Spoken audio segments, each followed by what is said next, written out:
संदेशा पढ़े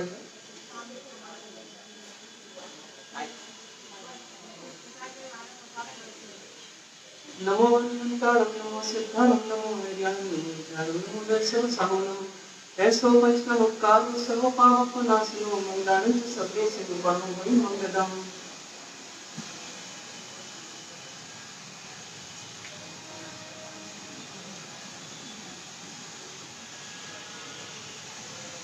पहले हम बेसिक जर्नलिज्म पर आ जाएं।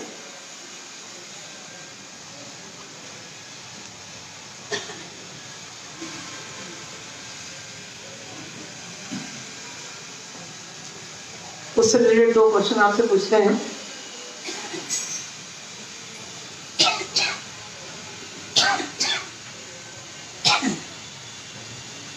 सप्तमी का क्षय हो और उस दिन आराधना करनी हो तो कौन से दिन करेंगे? छठ के दिन करेंगे। ऐसा क्यों? आठों को क्यों नहीं?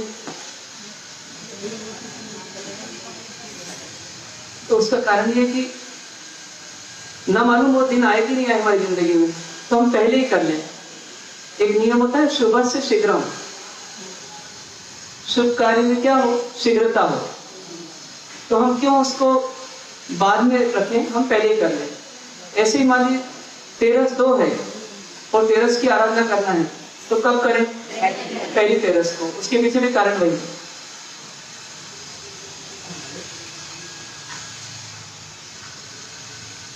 आप में से कोई लोग गुजराती भी हैं, तो जैसे गुजराती और मारवाड़ी में क्या अंतर है पंचांग में? नहीं, लेकिन कभी ऐसा हो सकता है कि वदी के समय सुधी आ जाए उनकी। नहीं, ऐसा हो सकता है क्या? इसलिए नहीं हो सकता क्योंकि चंद्रमा के हिसाब से वदी और सुधी है तो फिक्स ही रहेगी। पर उनका मास 15 दिन पहले शुरू होता है।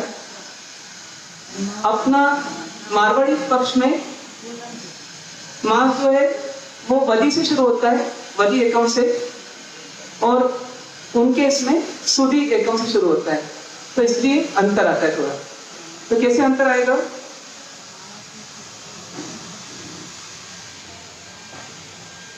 तो 1 मास पीछे हो जाएगा, मतलब सुधी तो बराबर ही रहेगी लेकिन वदी में अंतर आ जाएगा। जैसे मान लीजिए कार्तिक वदी एकम है तो क्या बन जाएगी उनके इसमें? उनकी आसोई वदी बन जाएगी। गुजराती पैटर्न में आसोई वदी कहलाएगी, लेकिन वही मारवाड़ी पैटर्न में कार्तिक वदी कहलाएगी। क्योंकि कारण क्या है? 15 दिन का डिफरेंस है। जैसे मान लीजिए चैत्र सुदी एकम से वर्ष शुरू हुआ हिंदी सिस्टम में, कार्तिक वदी एकम से, सॉरी चैत्र सुदी एकम से वर्ष प्रारंभ हुआ हिंदी सिस्टम में।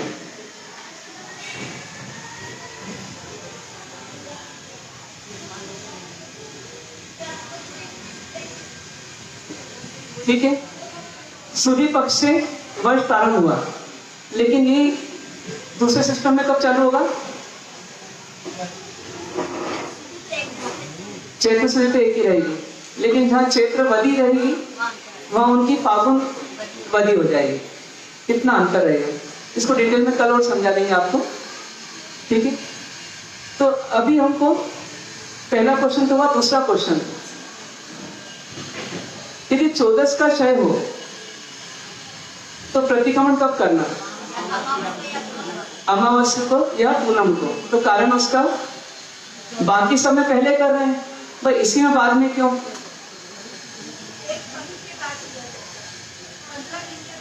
नहीं, 14 को क्या रहता है प्रतिक्रमण? पाक्षिक प्रतिक्रमण। तो 14 का क्षय हो गया तो आराधना 13 को होनी चाहिए कि अमावस्या या पूनम को होनी चाहिए? प्रतिक्रमण की अमावस्या या पूनम को होती है। बाकी सब तिथियों में क्या होता है? कोई भी तिथि क्षय हुई तो एक तिथि पहले होगी, लेकिन बस एक यहीं पर क्या अंतर है कि 14 का क्षय होने पर पूनम या अमावस्या को पाक्षिक प्रतिक्रमण किया जाता है। तो ऐसा क्यों? तो मूल तिथि पहले पाक्षिक और अमावस्या थी, किसी कारण से उसको चौदस किया गया है। अब बड़ी तिथियों में अष्टमी, चौदस, अमावस्या और पूनम ये बड़ी तिथि मानी जाती है। तो ये एक चौदस का क्षय होने पर हम एक दिन पहले भी कर सकते हैं और एक दिन का इंतजार भी कर सकते हैं। तो चूंकि बड़ी तिथि अमावस्या पूनम है और चौदस का क्षय है, तो फिर बड़ी तिथि का चयन करने के लिए अमावस्या पूनम का सिस्टम बनाया गया।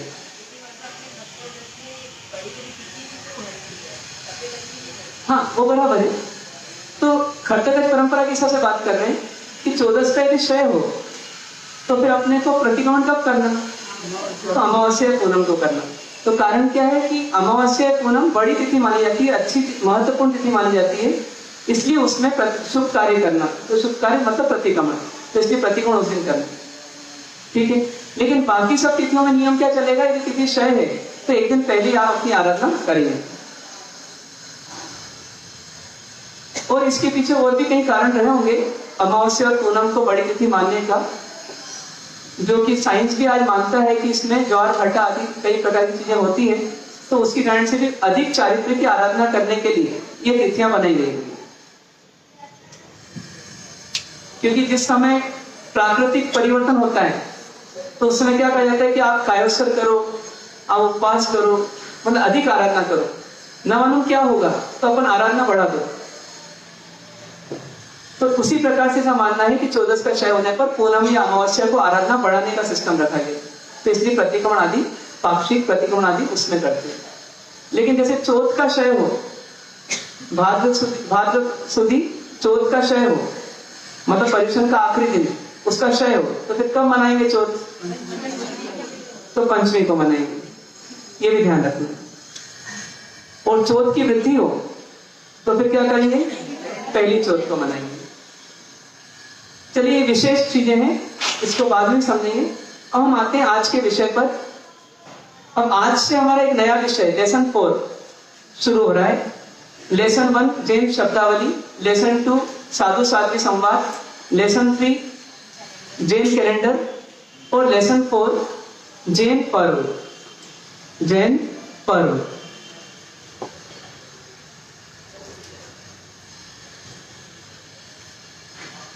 जैन पर्व। पर्व किसे कहते हैं?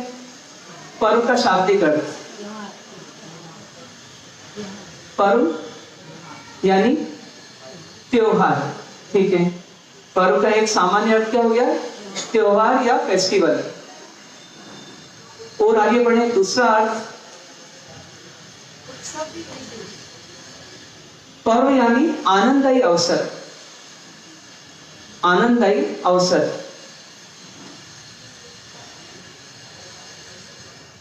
भारत में पर्वों की परंपरा क्यों मनाई गई? तो इसलिए मनाई गई कि जैसे कई व्यक्ति परिश्रम अधिक करता है, कभी वो सांसारिक काम अधिक करता है, थक जाता है, चिड़चिड़ाहट हो जाती है, मतलब स्ट्रेस बढ़ जाता है।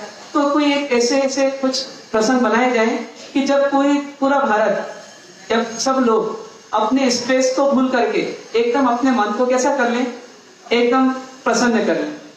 तो उन समयों को पर्व बोला गया कि जिसमें हम अपने मन के, तन के, सबके स्ट्रेस को रिमूव करके एकदम आनंद की प्राप्ति कर लें। तो ऐसे पर्वों का हमारे यहाँ कल्चर है।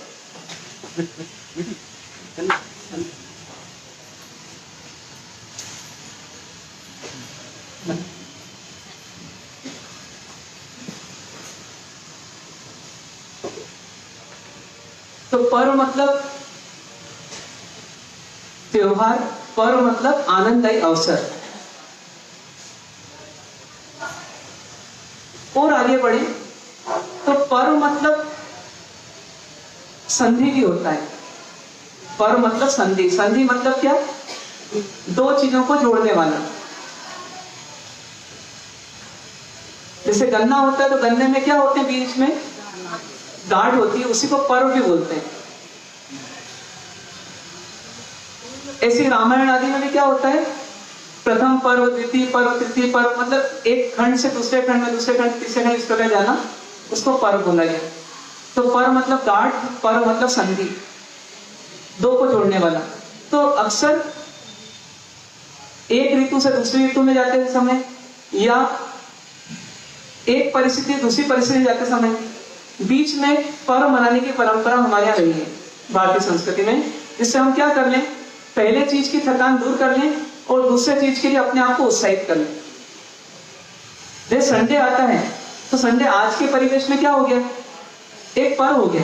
एक अपेक्षा देखें तो इंग्लिश सिस्टम में देखें, क्यों, क्योंकि हम सैटरडे तक थक जाते हैं, टेंशन बढ़ जाते हैं, तो क्या करो, संडे को अपने आप को रिलैक्स कर लो और फिर मंडे से वापस अपने काम में लग जाओ।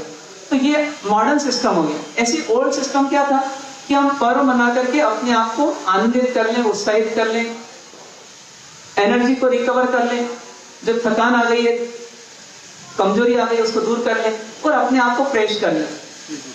मतलब एक तरह से स्ट्रेस रिमूव कर लेते थे, स्ट्रेस, टेंशन, डिप्रेशन, ये सब हम ठीक कर लेते थे। जैसे मशीन को क्या करते हैं, थोड़े समय के बाद एकदम फ्री छोड़ देते हैं तो मशीन में जो गर्मी बढ़ जाती है, मशीन में जो दिक्कत आती है वो दूर हो जाती है, फिर वापस मशीन का उपयोग कर लेते हैं। गाड़ी चलाने वाला क्या करता है, 500 किलोमीटर चला करके थोड़ा रुक जाता है, रेस्ट कर लेता है। वो स्वयं तो रेस्ट करता है पर साथ में गाड़ी का भी रेस्ट करवाता है, जिससे गाड़ी वापस फिर तैयार हो जाए। तो ठीक उसी प्रकार पर्व है। अब ये पर्व दो तरह के होते हैं, एक लौकिक और एक लोकोत्तर। लौकिक पर्व और लोकोत्तर पर्व। लौकिक मतलब क्या होता है, सांसारिक। लौकिक यानी सांसारिक, तो लोकोत्तर यानी लोक से ऊपर उठाने वाले, मतलब संसार से ऊपर उठाने वाले।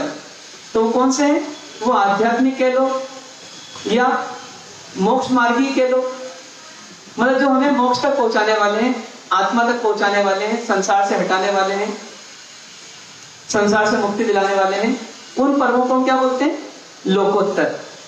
तो लौकिक पर्व और लोकोत्तर पर्व या सांसारिक पर्व और आध्यात्मिक पर्व।